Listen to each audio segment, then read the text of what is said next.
Bonjour à tous. Ce que j'ai pas pu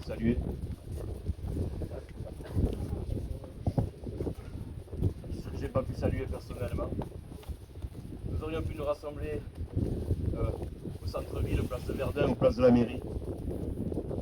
Alors mes amis, pourquoi sommes-nous là aujourd'hui, dans cet endroit improbable?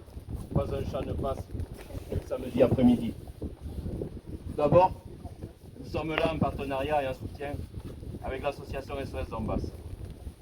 SOS Donbass effectue un travail humanitaire remarquable de réinformation sur la situation de la population civile du Donbass et aussi d'aide humanitaire concrète avec l'envoi de produits de nécessité pour les victimes oubliées de la guerre dans ces régions martyres depuis 2014. SOS Donbass a toute notre admiration et notre soutien. Le témoignage qu'Anna, sa présidente, a fait ici aujourd'hui vient contrebalancer le mutisme complet des médias de masse pourris qui ont mis un mouchoir sur les 13 300 victimes du régime de Kiev dans cette région du Donbass. En tant que défenseur des droits de l'homme, je ne peux que m'élever contre une telle injustice. Alors vous allez me dire, mais il y a aussi des victimes civiles du côté ukrainien. C'est vrai. Des victimes sont des victimes, quelle que soit leur nationalité et leur camp. Et j'ai aussi une pensée. Je déplore également toutes ces victimes innocentes. Cependant, je remarque que le sort des victimes ukrainiennes est très bien relayé par les médias de propagande, dans un but justement d'en faire de la propagande de guerre.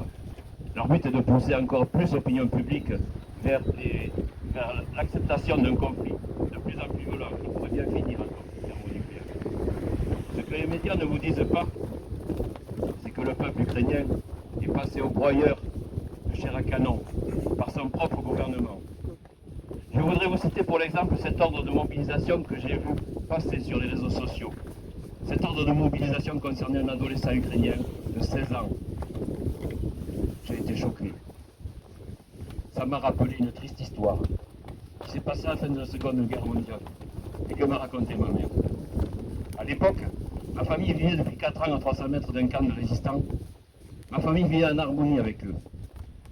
À la fin de la guerre, Hitler, tout comme Zelensky aujourd'hui, n'ayant pas assez d'hommes pour aller au combat, a mobilisé des vieillards et des adolescents.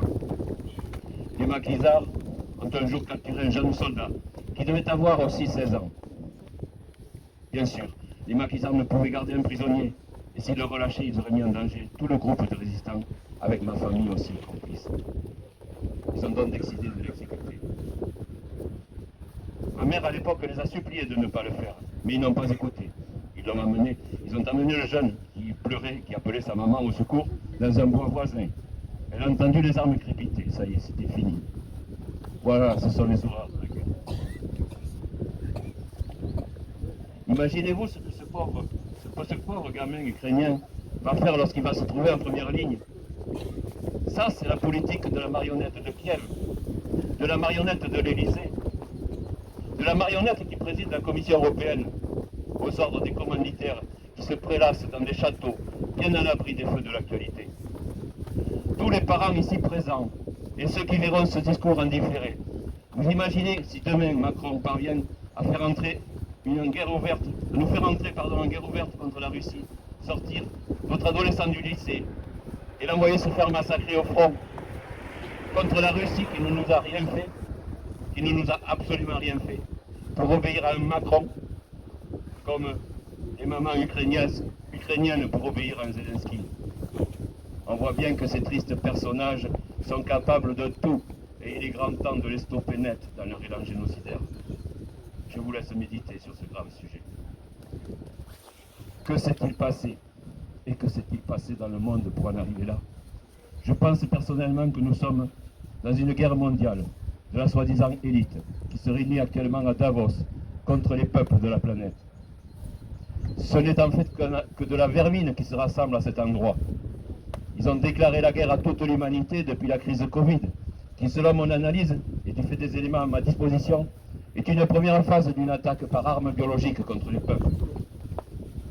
Rappelez-vous-le, nous sommes en guerre de Macron. Il n'a pas menti.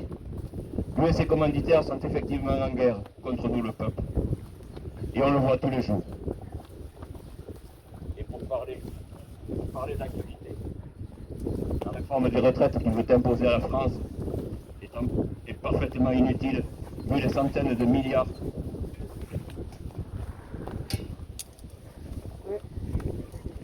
Cette première phase est suivie d'une guerre mondiale par procuration contre la Russie. Le fait que 41 nations alimentent en armes le champ de bataille est un acte de guerre. Le nombre des nations concernées nous permet de la qualifier de mondiale. Les conséquences seront catastrophiques, tant pour le peuple ukrainien que pour les autres peuples qui sont entraînés dans cette folie pour satisfaire l'appétit de sang, d'argent et de pouvoir des banquiers Rothschild, des industriels Rockefeller et de leurs alliés et vassaux qui veulent nous imposer un nouvel ordre mondial unipolaire. Leur volonté écrite de façon anonyme dans le granit des Georgia Guidestone n'est-il pas là? N'est-il pas de réduire la population mondiale à 500 millions d'habitants? L'envoi massif d'armes lourdes à l'Ukraine va obliger la Russie en contrepartie à intensifier sa mobilisation et l'utilisation d'armes nettement plus puissantes. Cet envoi de l'OTAN favorise l'escalade militaire. La guerre par procuration n'est valable que tant qu'il y a un mandataire, à savoir l'Ukraine. L'armée ukrainienne commence à se replier sur certaines positions. L'envoi massif d'armes ne réglera pas le problème, et heureusement pour les belligérants que le régime de Kiev est corrompu, car ils revendent les armes qu'ils reçoivent sur le marché noir. Beaucoup de ces armes n'iront pas au front, car bien souvent revendues à 1% de leur valeur. Bien sûr, c'est facile lorsque ce sont les contribuables européens, américains qui payent la facture. Et en parlant de contribuables, je dirais en deux mots, les contribuables. On commence déjà à retrouver certaines de ces armes dans quelques pays africains, paraît-il. L'envoi massif d'armes, disais-je, risque de transformer rapidement cette guerre par procuration en une guerre ouverte entre l'OTAN et la Russie. Sachant que les stocks d'armes sont au niveau des pays de l'OTAN sont au plus bas, les seules armes radicales qui restent dans les arsenaux et qui peuvent permettre une victoire rapide, ce sont les armes nucléaires. Les seuls dans ce monde à s'en être servis dans l'histoire, ce sont les USA, rappelez-vous. Et je pense qu'ils n'hésiteront pas à le faire une seconde fois au nom de la sacro-sainte démocratie qui justifie tous leurs crimes de par le monde. Ils essaieront de faire en sorte que les Russes soient dans l'obligation de tirer les premiers, tout comme ils ont bien manœuvré pour obliger les Russes à intervenir le 24 février 2022 et à porter le chapeau de la responsabilité de l'intervention en Ukraine. L'autre volet responsable de cette situation internationale explosive, c'est aussi le volet économique et surtout monétaire. C'est très important d'en parler, car c'est le nerf, pour ne pas dire l'origine de la guerre. Avec la montée en puissance économique de la Chine qui se hisse au premier rang, l'endettement des USA qui est abyssal et la fin du paiement des factures énergétiques obligatoirement en dollars fragilisent cette monnaie. Tous ceux qui se sont attaqués à la suprématie du dollar ont très mal fini. Le premier était Saddam Hussein, qui voulait se faire payer le pétrole irakien en euros. Le deuxième était Muammar Kadhafi, qui était en passe de créer une monnaie africaine, le dinar or, le pétrole libyen devant être payé dans cette future monnaie. C'est Vladimir Poutine qui a ouvert le paiement des factures énergétiques dans d'autres monnaies que le dollar. D'autres pays du Golfe lui ont emboîté le pas, comme l'Arabie Saoudite, qui accepte maintenant le règlement de ses factures dans d'autres monnaies. Cela est inacceptable pour les USA. C'est leur stabilité et leur suprématie mondiale du dollar comme monnaie d'échange qui est en jeu et qui s'effondre. Comme Saddam Hussein et Muammar Kadhafi, Vladimir Poutine est le troisième homme à abattre. Mais là, le morceau risque d'être un peu gros à mon avis. Mais comme on dit, les cons, ça ose tout. Alors qu'en est-il de notre pays, la France? Ce pays qui était si beau dans mon enfance. Eh bien, nous constatons que les sanctions contre la Russie, non seulement n'atteignent pas leur objectif avéré de la pénaliser, même si elles occasionnent une petite gêne pour les Russes, ils ne sont toutefois pas plongés dans une économie de guerre, d'après les informations dont je dispose. Par contre, ceux qui commencent à souffrir, ce sont les peuples européens, et en particulier nous, le peuple français. Tout d'abord, nous avons à subir une crise énergétique directement liée aux soi-disant sanctions contre la Russie. Je pense même que notre gouvernement, malveillant, aggrave volontairement la situation. Par exemple, même si le prix du baril de pétrole baisse, les prix des carburants à la pompe ne cessent d'augmenter. Le prix de l'électricité pour les entreprises, artisans, commerçants, etc. a augmenté de façon exponentielle. Ces entreprises sont obligées de fermer les portes.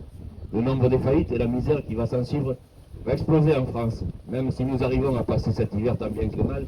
L'hiver 2023-2024 risque d'être terrible. D'autres solutions existent pour éviter cela. Macron et ses gouvernements successifs choisiront toujours les pires contre l'intérêt du peuple. Nous assistons sous nos yeux à la destruction programmée de notre pays par une bande de démolisseurs voyous qui s'arrogent tous les droits sans aucun partage. Je vais donc faire le lien entre tous ces arguments que je viens de vous donner et notre présence aujourd'hui devant l'usine de production d'armes et de munitions d'entreprise Nexter à Tarbes. Donc, nous disons ici, solennellement, que la production de cette usine ne doit pas être envoyée en Ukraine.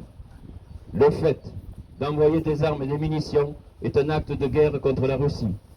Cette Russie qui s'est battue à nos côtés contre les nazis pendant la Seconde Guerre mondiale et qui a versé son sang pour nous aider. Cette Russie qui a toujours été fraternelle et amie de la France. Personnellement, je n'accepte pas.